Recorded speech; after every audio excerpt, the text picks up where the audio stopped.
Alors bonjour à tous les amis et bienvenue sur Hypnosteam. J'espère que vous allez bien.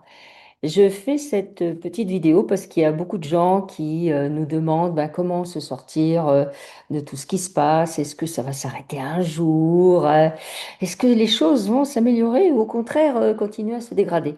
Alors d'un certain point de vue, elles vont continuer à se dégrader. Ça me paraît évident. Tout ce qu'on peut voir montre ça.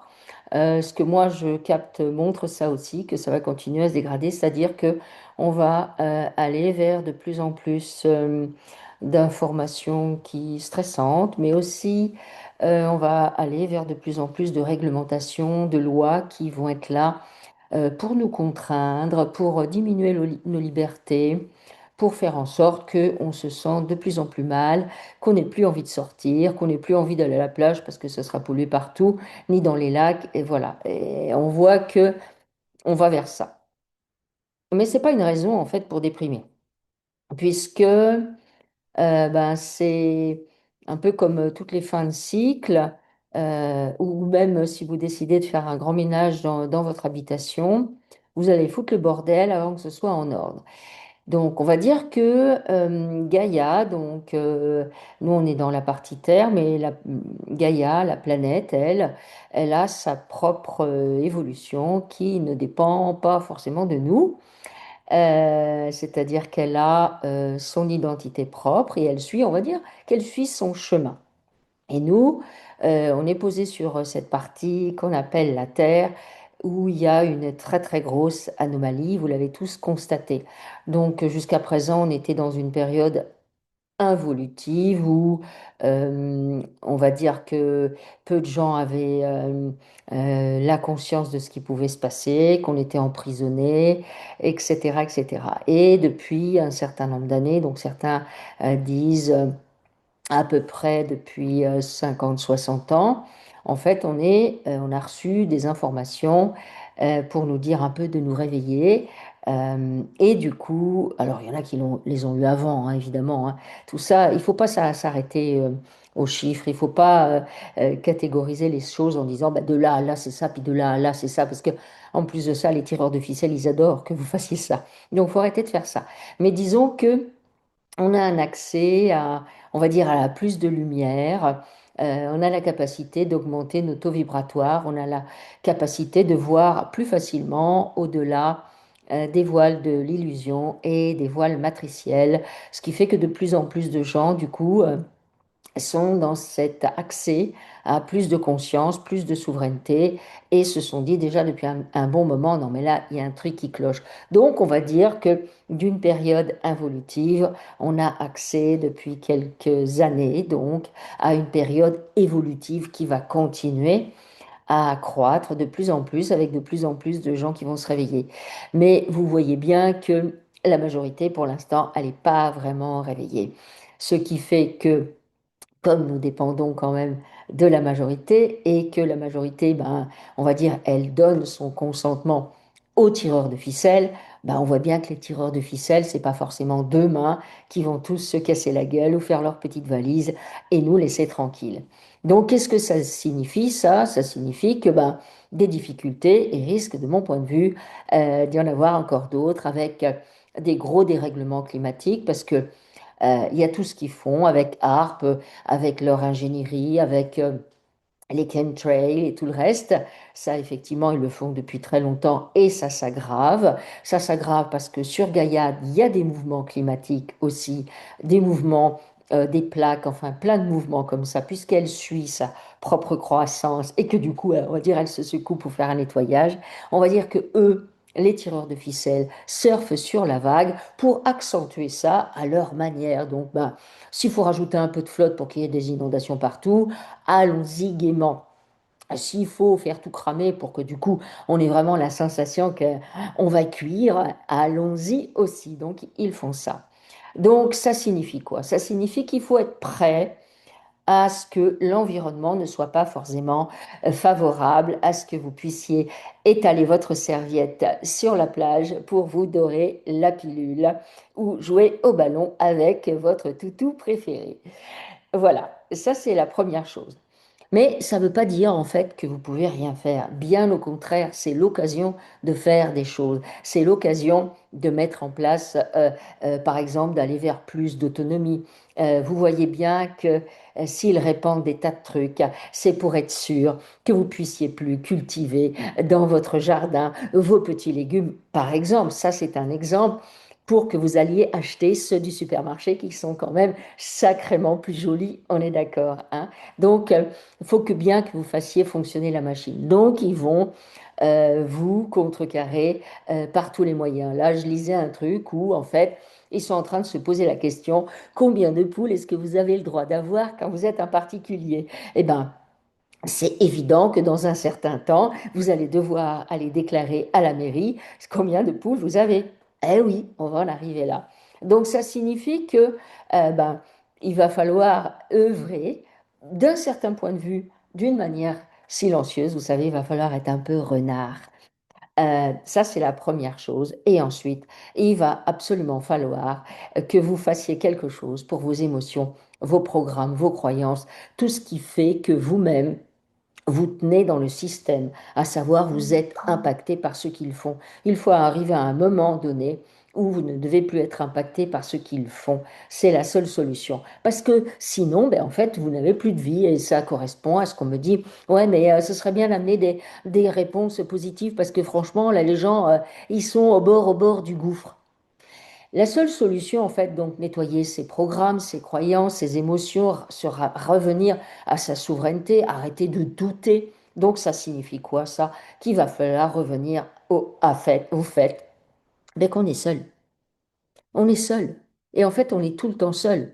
À l'intérieur de vous, à l'intérieur de moi, moi, je ne sais pas ce qui se passe à l'intérieur de vous. Et même si je vous côtoie tous les jours, si ça se trouve, un jour, vous allez faire un truc et je vais me dire, oh ben mince, il est capable de faire ça, lui ou elle. Et vous allez vous dire la même chose de moi.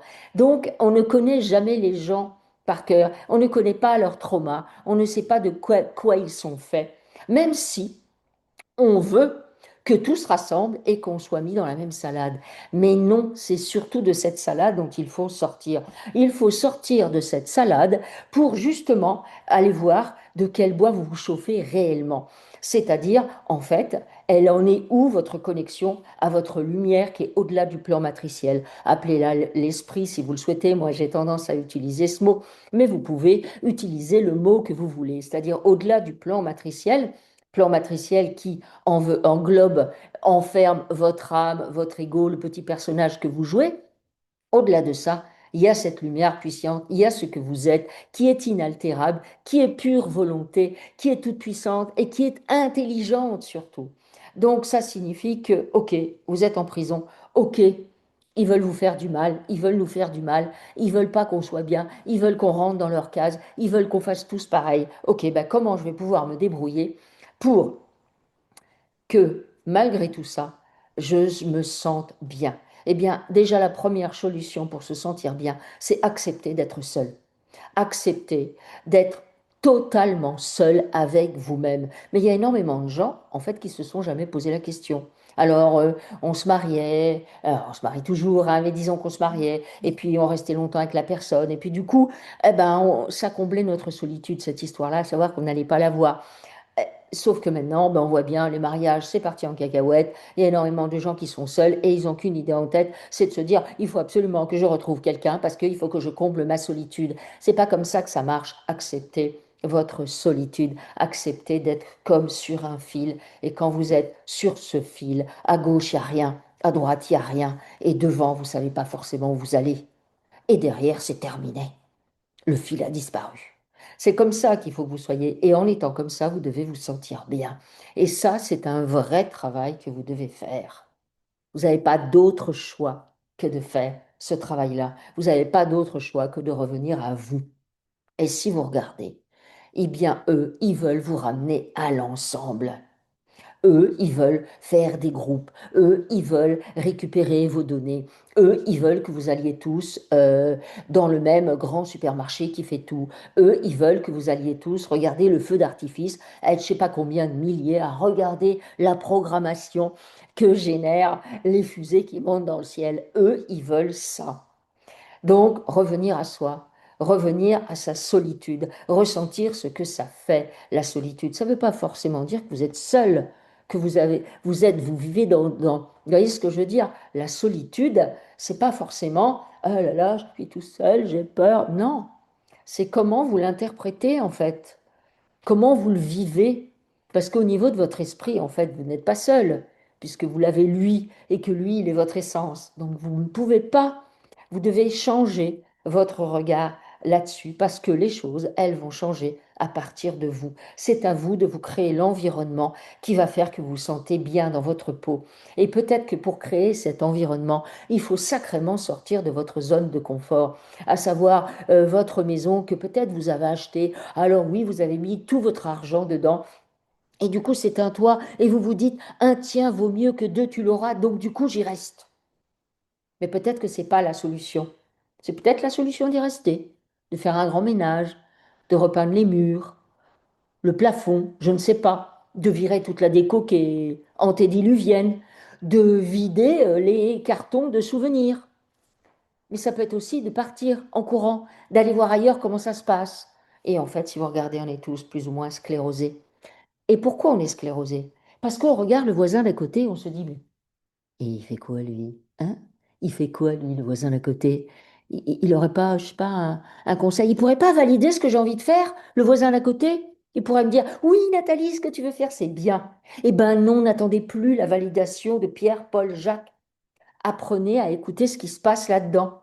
Sauf que pour écouter ce qui se passe là-dedans, eh ben c'est un peu comme ce que fait actuellement Gaïa. Faut se secouer, hein, faut virer les vieux habits, hein, faut mettre à la poubelle certaines vieilles chaussures qui sont trop petites depuis longtemps, et vous avez les orteils qui font ça depuis des lustres et qui disent, mais quand est-ce que tu me libères? Voilà, on en est là. Parce que si vous ne faites pas ça, eh bien, vous allez continuer à attendre comme tout le monde. Et du coup, eux, souvent j'ai l'habitude de dire, eux, imaginez que quand ils vous voient passer, ils sont sur un pont, hein, et ils voient que tout le monde prend la même autoroute. Ils n'ont plus qu'à balancer des pots de banane à un endroit précis, et de toute façon, tout le monde glisse dessus. Donc à un moment donné, il faut arrêter de faire ça. Donc vous voulez que ça s'arrange? Qu'est-ce que vous êtes prêt à faire pour que ça s'arrange? Chez vous. Pas en pensant aux petits enfants qui meurent de faim. Pas en pensant à votre pauvre voisine. Non, vous. Parce que dès lors que vous pensez à vous, c'est-à-dire que vous acceptez de faire le nettoyage chez vous, de tout ce qui vous concerne, vous allez voir que du coup, vous allez devenir des créateurs et qu'en devenant des créateurs, de vrais créateurs, pas quelqu'un qui copie le voisin d'à côté ou qui suit le mode de création, je vais peindre façon bidule. Est-ce que bidule, il peignait façon bidule? Il peignait façon bidule, bidule. Mais il n'est pas allé peindre façon truc. Vous, ça doit être pareil. Donc, je ne m'intéresse pas à ce qui se fait à côté. Je suis souverain et je deviens créateur. Et en étant créateur, c'est là, en fait, que j'informe. C'est là, entre guillemets, je dis bien, je montre l'exemple. C'est en étant créateur que j'œuvre. C'est le seul moyen. Et là, vous allez faire des émules. Parce qu'il y a des gens qui vont se dire, ah bah tiens, dis donc, ah bah celui-là, hein, moi, ça fait 25 ans que je veux quitter ma bonne femme parce que franchement, on ne s'est jamais entendu. Ah bah celui-là, il a fait. Il a fait sa petite valise, il a pris ses clics et ses claques, il est allé s'installer ailleurs. Il faut arrêter en fait d'attendre. Le bon moment, il est toujours là en vrai. Souvent, les gens nous disent, est-ce que je peux vendre ma maison? Ben, vends ta maison si tu veux la vendre. Alors nous, évidemment, on va aller voir derrière cette question, qu'est-ce qui se cache? Est-ce que je vais vendre ma maison? Ça, c'est, ouais, mais parce qu'en arrière-plan, j'ai pas envie de la vendre. Pourquoi j'ai pas envie de la vendre? Parce que peut-être en arrière-plan, il y a mes souvenirs. Il ne faut pas rester accroché à vos souvenirs. Vos souvenirs, votre histoire de devenir une histoire parmi toutes les histoires. Il ne faut pas que ça reste votre histoire. Parce que si ça reste votre histoire, ben imaginez que c'est comme si, en fait, au fur et à mesure de votre histoire, vous avez mis des couches et des couches de vêtements. Ben, c'est comme si vous vous baladiez tout le temps avec vos couches de vêtements pour pouvoir dire, oui, mais moi, il m'est arrivé ça, tu sais. Non, mais au niveau de l'esprit, vous croyez qu'il en a quelque chose à faire de ce qui vous est arrivé? Mais bien sûr que non. Bien sûr que non. Donc, qu'est-ce que vous voulez faire? Vous voulez garder vos souvenirs? Vous voulez qu'on se souvienne de tout ce qui vous est arrivé pour pouvoir un jour sortir? Eh non, mais moi, il m'est arrivé ça. Alors, vous pouvez raconter ce qui vous est arrivé, mais vous devez le raconter comme vous racontez l'histoire de quelqu'un d'autre. C'est pas grave, parce qu'en vrai, on est dans un film. Et oui, ce qu'on nous fait arriver dans le film, bah, il n'y a qu'à voir, hein. Regardez des films, hein. Vous voyez, on a torturé le héros. On lui a arraché les ongles. On lui a coupé une main. Ben ouais. Mais non, mais c'est le héros d'un film, hein. En vrai, vous savez, il n'est pas mort, hein.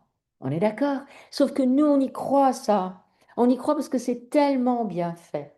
C'est tellement bien fait que on n'a pas idée, parce qu'évidemment, on est coupé depuis longtemps de cette part de nous qui sait, hein, puisqu'on était dans une période involutive. Donc, ça fait longtemps qu'on est coupé de ça et qu'on ne sait plus qu'on est dans un film. Sauf que là, on a de plus en plus les infos qu'on est dans un film. Tout nous montre qu'on est dans un film. Et en plus de ça, si vous regardez, eh bien le film, il a de plus en plus de bugs.